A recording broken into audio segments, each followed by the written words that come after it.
Welcome. Good to see you. My name is Bill Schuler, and I'm the pastor at Capital Life Church. You met my wife, Lisa, just a moment ago. And last Sunday, we had with us Jerry Parr, the Secret Service agent who saved the life of President Ronald Reagan. How many of you, by show of hands, were able to be here last Sunday and hear him? He did a tremendous job of sharing about that day. And if you did not get a chance to hear that, you can get a hold of a CD after the service today. But it dawned on me as I was coming up to the stage that I am wearing the same earpiece that Jerry Parr wore last Sunday.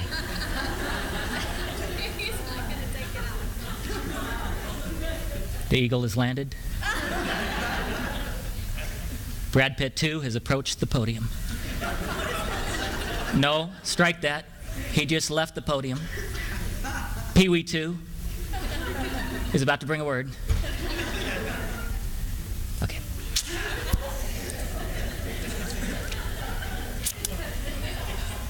There's a scripture that says in the book of Psalms that King David desired to have the works of his hands established by God. And I thought about that when Jerry Parr was sharing last Sunday, that his hands were the hands that guided the president into the vehicle. And the decisions that he made in that vehicle allowed us to preserve history as we know it today. And he's given his heart completely to Jesus. And he now has given the rest of his life, even as Ronald Reagan did, and wrote about it in his diary after that assassination attempt.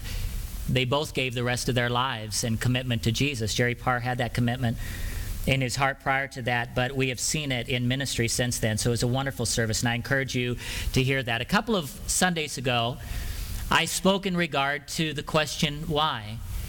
And that in regard to Virginia Tech and the murders that happened on that campus. If you were not here and you did not get a chance to hear that, we have a number of copies. They're free of charge to you, and you can grab a hold of those and you can share them with colleagues and friends and family members who may question where God was in the midst of all of that.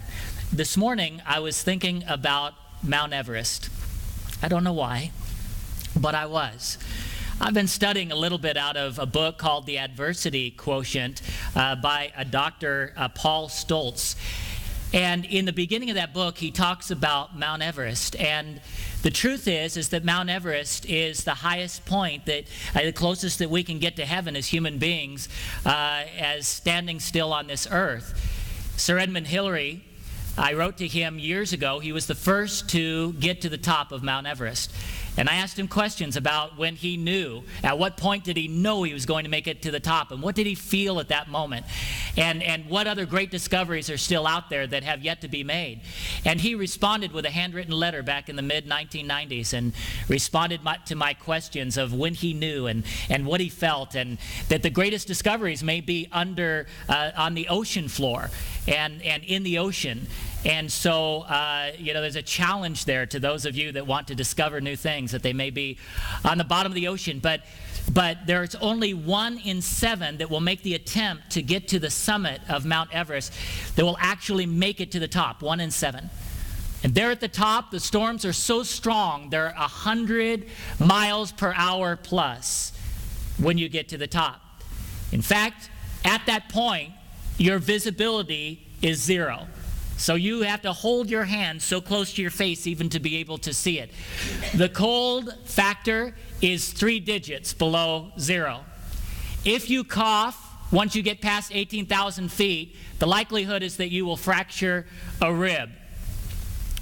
And so for those that made it, they're heroes. They take on the great adventure. But with all of that, the cuts, by the way, when you get to the top, cuts never heal. They never heal. And so on May 10, 1996, it was a Friday, 31 individuals sought to make it to the top of Mount Everest. And with that, they were in 5 different expeditions. Of those 31, some would live and some would die.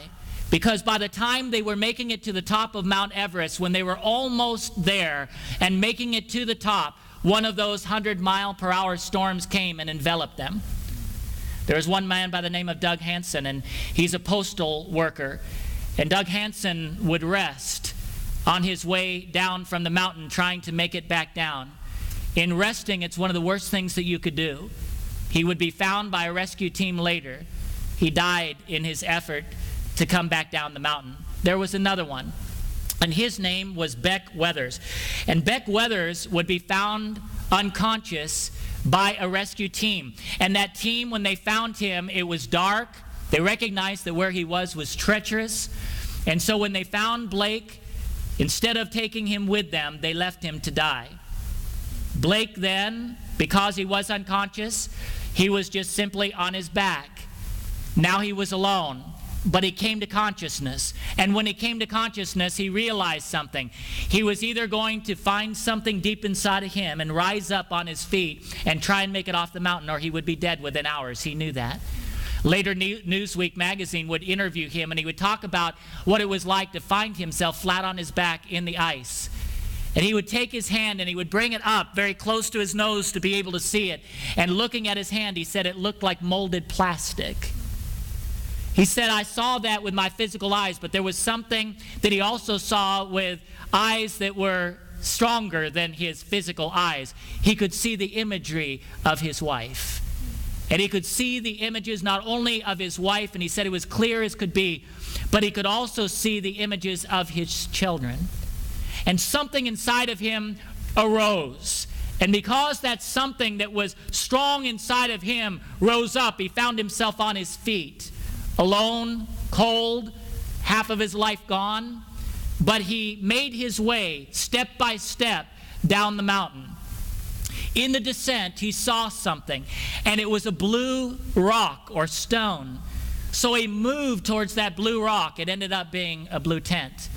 When he got to the tent, they cut his clothes from his body. They were stiff and attached. They were frozen. And they cut them off his body, took a hot water bottle, put it on his chest, gave him oxygen, but nobody had any hope that he would survive. His wife had already heard that he was dead. Beck found something within him, Beck Weathers did, that was greater than himself.